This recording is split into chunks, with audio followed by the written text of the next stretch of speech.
Welcome back to 5 Things You Need to Know. I'm Sam Bearer, your host, the Collector Car Guru.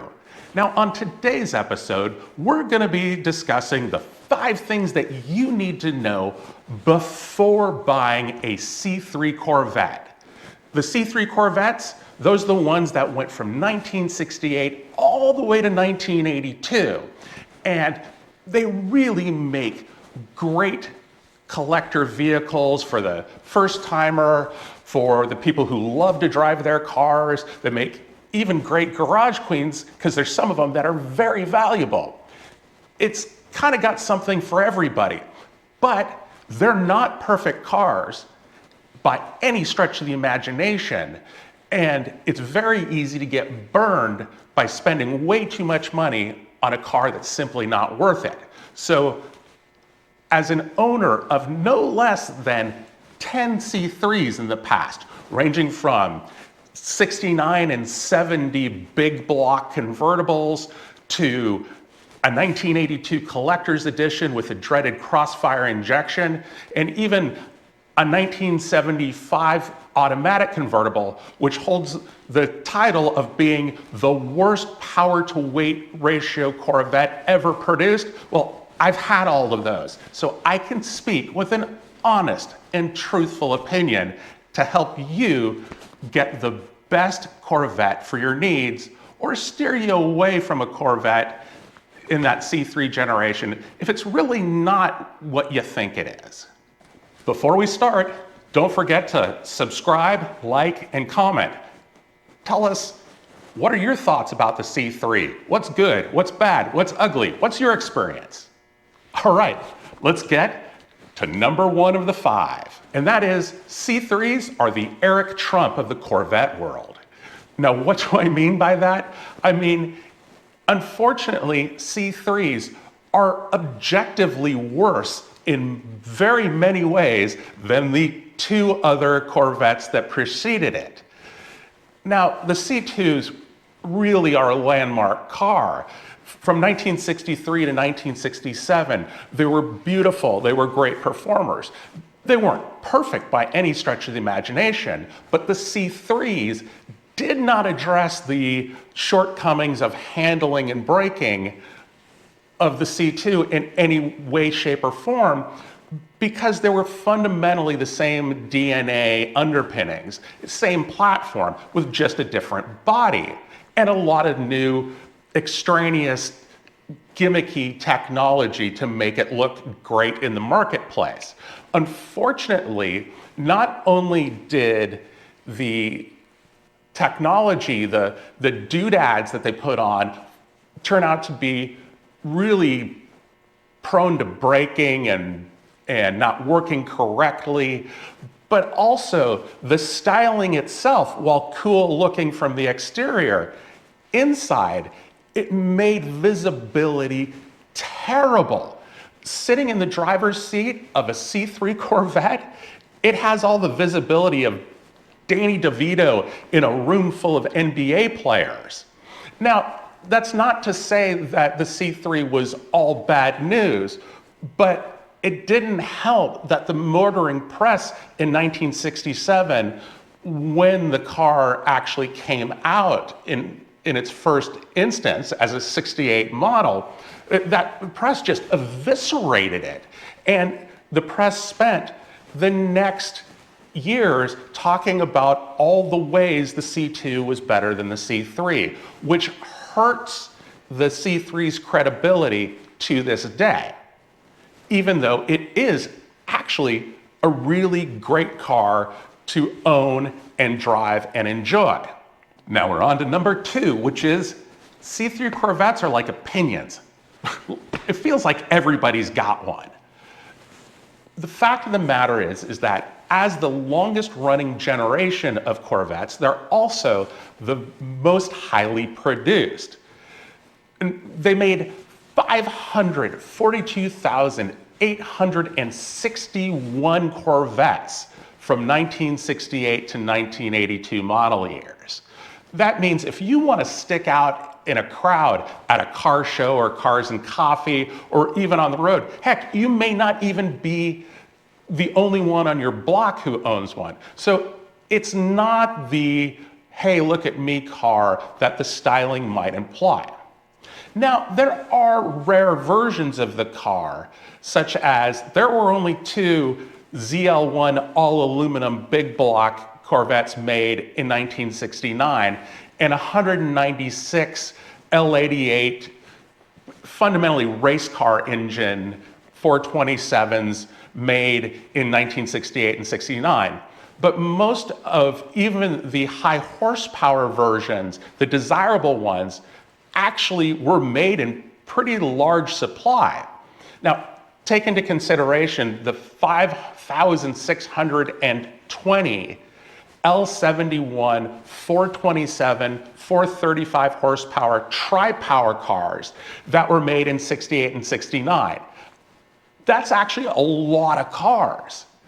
When you compare it to Ferrari, it took Ferrari 20 years and 32 models to actually match the total production of the L71s in 2 years. That doesn't make them bad. It just means that you have to value them as being not as rare as people think they are. The other thing to take into consideration, especially if you're looking at the more desirable big blocks and solid lifter cars, is that it's really easy to create fakes and replicas by switching out tacks, throwing a different engine in there, and doing a lot of things that can fool someone who doesn't have a complete list of all the things that makes those higher horsepower cars different. There's always a premium for matching numbers cars. What does matching numbers mean? Well, unfortunately, it means different things to different people, and even dealers. They sometimes will call a car matching numbers when it only has the correct casting number, but not the correct serial number to match the VIN of the vehicle. So do your due diligence, because it affects value. Now, is it important if a car is matching numbers? To me, not really, because I drive my cars and I just enjoy them. Whether or not they have the same engine they came out of the factory with means nothing to me. But it does to some enthusiasts and purists. And this is why it takes a PhD in data analytics to ensure that you are paying the right amount for the vehicle that you're looking at. And oftentimes, there will be a big divide in what you think a car is worth and what a seller thinks a car is worth. So it behooves you to look into the numbers and see just how rare that car is. So we're on to number 3, and it may be the most important one on our list, and that is C3 Corvettes are insanely expensive to restore and terribly frustrating to fix at some points.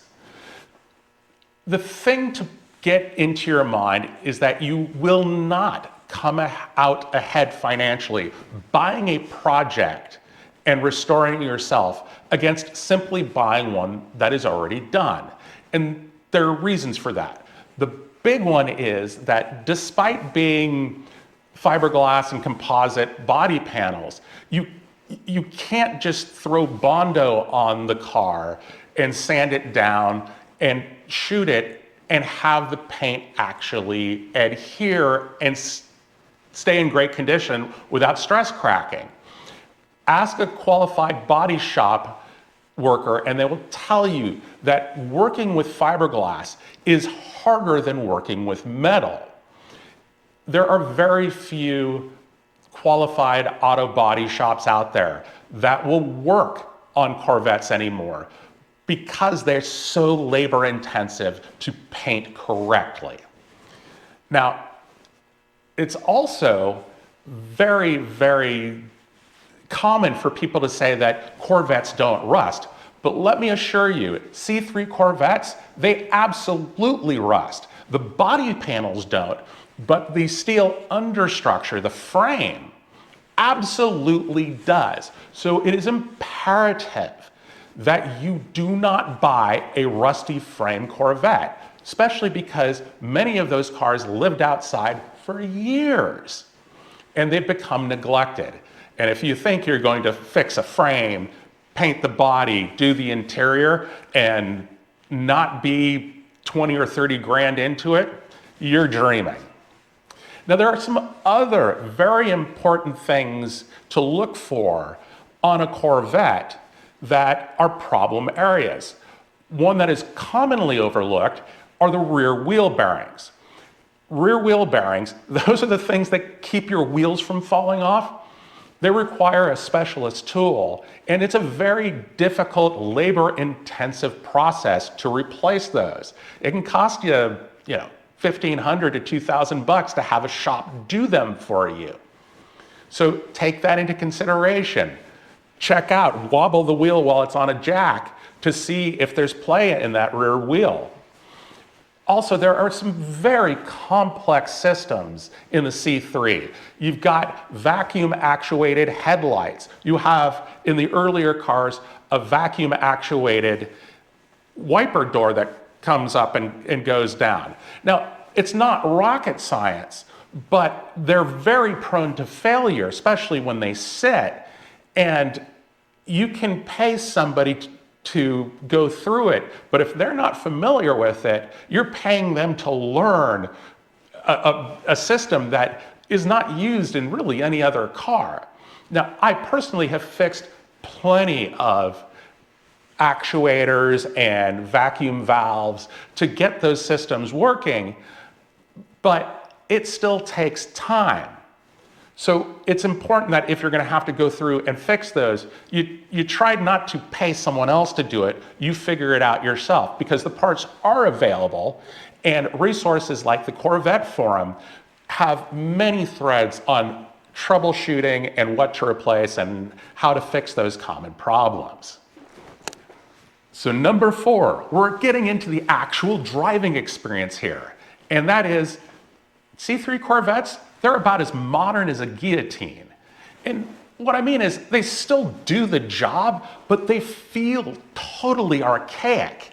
I mean, if you were expecting it to, as a sports car, feel like a modern sports car, or even a lot of the other sports cars that came before it, it's pretty much a unique beast.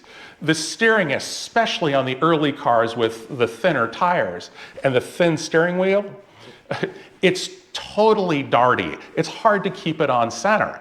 And with power steering made by General Motors, essentially it's like 10 shots of Novocaine in your mouth and trying to feel around for chewing. You feel nothing. If you've got power brakes are adequate, if you don't have one optioned with power brakes are totally inadequate, you also have the issue that riding in one is like being in a garbage can. I mean, if you think that a C3 Corvette is going to have the noise, vibration, and harshness isolation of a Lexus, wow, you're gonna be disappointed, because it has all the NVH of a giant commercial paint can shaker. I mean, it's loud, it's rumbling, it flexes, it squeaks. But there's also an upside to this, and that is even the slower C3s feel fast. And the fast C3s, like the big block solid lifter cars, well, they feel like you're getting shot out of a cannon. And that's a great feeling, because everything feels faster in that car when you sit low and there's so much torque right under your tush. All right, we're at the home stretch, number 5. And that is, any way you look at it, C3s are as polarizing as political parties, religion, or operating systems. I mean, at the end of the day, everybody's going to have their opinion, and you may not be able to change that opinion. And you may be the butt of naysayers' jokes. But if you like it, there are a lot of other people who are in your corner, including myself. I mean, C3 Corvettes are kind of like minions. They're lovable despite their shortcomings.